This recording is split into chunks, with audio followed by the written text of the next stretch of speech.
Bien sûr, de crypto, les infos crypto pour ceux qui n'ont pas le temps, le grand reset des cryptos, retour à la case départ les gars, on va regarder plein de choses ce matin, notamment le schéma de Wyckoff qui va être le grand sujet du moment, je pense que vous allez le voir tourner partout.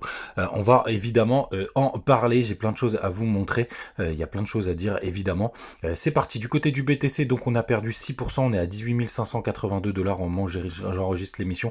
Évidemment, on a corrigé beaucoup plus fort du côté des alts, notamment avec Ethereum qui a perdu 11%, BNB qui est quand même la crypto forte qui se tient plutôt pas mal, hein, et vous voyez quand on a des gros crashs comme ça, c'est les USDT, les stablecoins qui augmentent, qui font des 1,02, des 1,01. C'est normal puisqu'il y en a pas mal qui vendent leur crypto. Du côté d'XRP, on perd aussi 10%, CryptoClebar qui perd 12%, Missile Sol qui était intimement lié au bazar autour d'FTX et qui perd 26%.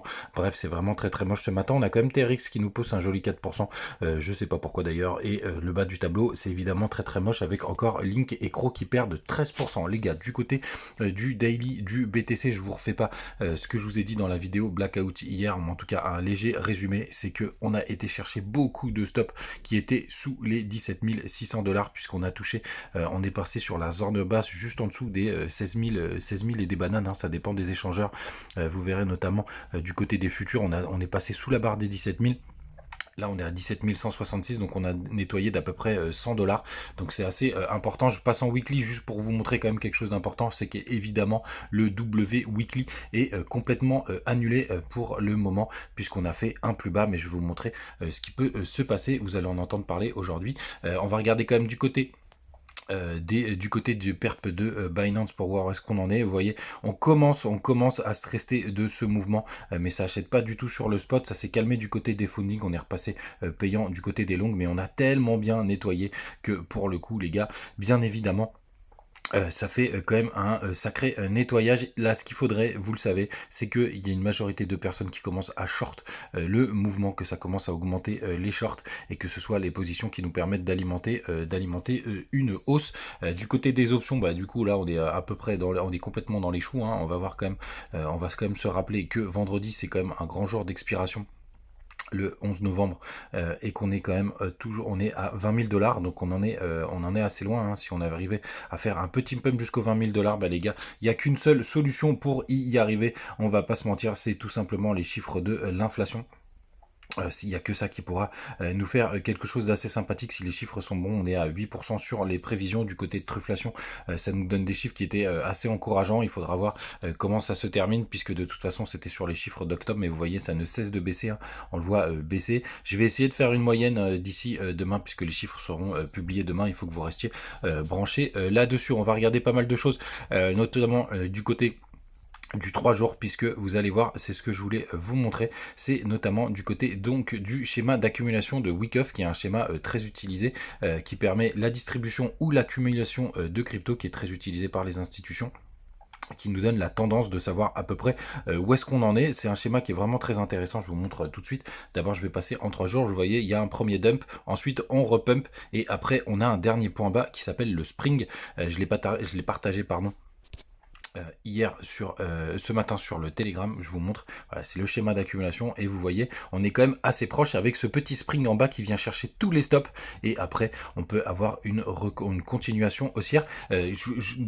Quand on regarde notamment ce qui s'est passé du côté de quand on a connu le top du BTC ici, tout ça là, c'était un schéma de distribution avec le spring, mais qui était plutôt inversé, qui s'appelle pas comme ça d'ailleurs, j'ai oublié son nom, mais vous voyez, c'est assez similaire à ce qu'on est en train de vivre du côté de la chart. En tout cas, c'est une possibilité. Alors c'est un petit peu tôt pour le confirmer, puisqu'il faudrait vraiment qu'on reparte un petit peu à la hausse et qu'on commence à faire des petits W dans des W.